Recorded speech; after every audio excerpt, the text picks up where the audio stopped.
TV पर रामायण देखकर रावण मतलब अरविंद त्रिवेदी बहुत भावुक हुए। क्या? तुझे कैसे पता?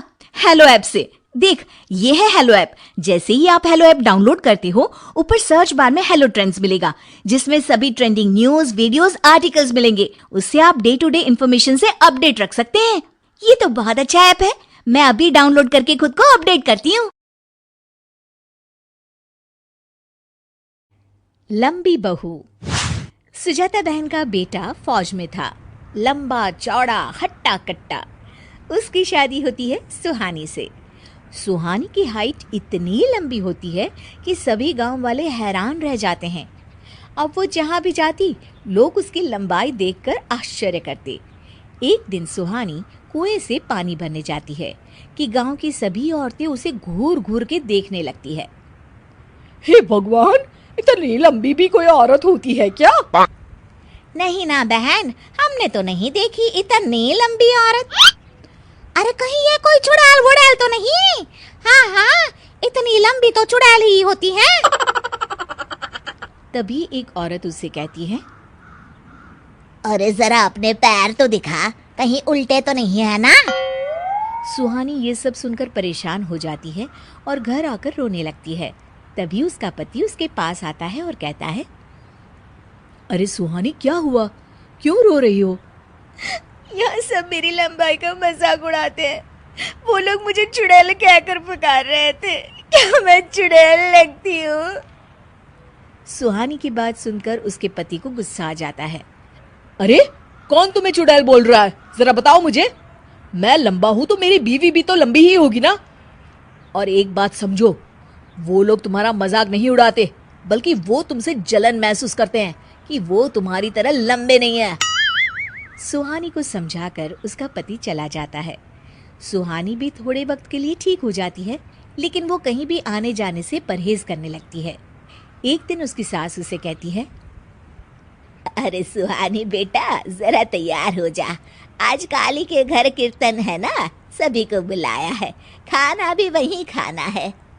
नहीं माँ जी, मैं नहीं आऊंगी, मेरी तबीयत ठीक नहीं है, आप चली जाइए।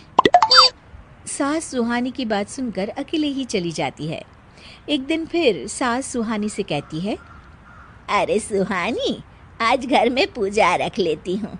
तेरे आने के बाद गांव वालों से अच्छे से तुझे मिलवाया भी नहीं। कुछ खाने को ज्यादा सा बना लेना, गांव की औरतों को प्रसाद बांट देंगे।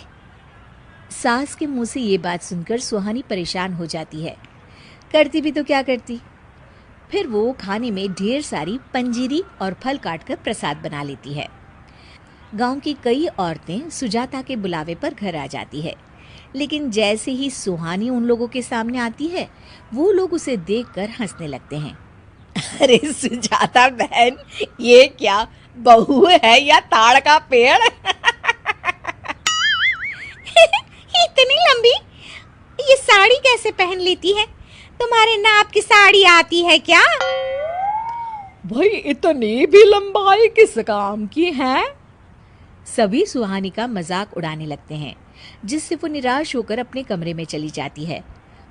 उसके जाने के बाद सारी गांव की औरतें निकलने लगती है। तभी गांव की बूढ़ी मौसी सुजाता को कहती है, देख सुजाता, पूरे गांव में किसी की इतनी लंबी बहू नहीं। अरे फायदा भी क्या इतनी लंबी लड़की का। वो कहते हैं ना कि बड़ा हुआ तो क्या हुआ, जैसे पेड़ खजूर, पक्षी को छाया नहीं, फल लागे अति दूर। सुजाता सबकी बात सुनती है और उनके जाने के बाद सुहानी को पास बुलाती है। सुहानी बहू, मैं आज समझ गई कि तू कहीं भी जाने से क्यों कतराती थी, लेकिन परेशान न हो बेटा। अब मेरा बेटा लंबा है तो मैं भी चाहती थी कि मेरी बहू लंबी हो। तू घर के काम मन लगा कर और ना लोगों की बातों को दिल पर मत ले, ठीक है बेटा? एक दिन गांव में हाहाकार मच जाता है। सुजाता बाहर निकलती है तो देखती है उस बूढ़ी मौसी के पोते को बंदर उठाकर एक खपड़ेल की छत पर रख देता है और भाग जाता है। बेचारा बच्चा एक ऐसी जगह अटका होता है जहां लोगों का हाथ भी नहीं पहुंच पा रहा है। बूढ़ी मौसी बच्चे को नीचे से देखकर रो रही होती है कि तभी वहां सुजाता अपनी लंबी बहू सुहानी के साथ आ जाती है। अरे मौसी, घबराओ मत, मैं अभी बच्चे को नीचे उतार देती हूँ। ये कहकर सुहानी बच्चे को लंबे हाथ कर छत से नीचे उतार देती है।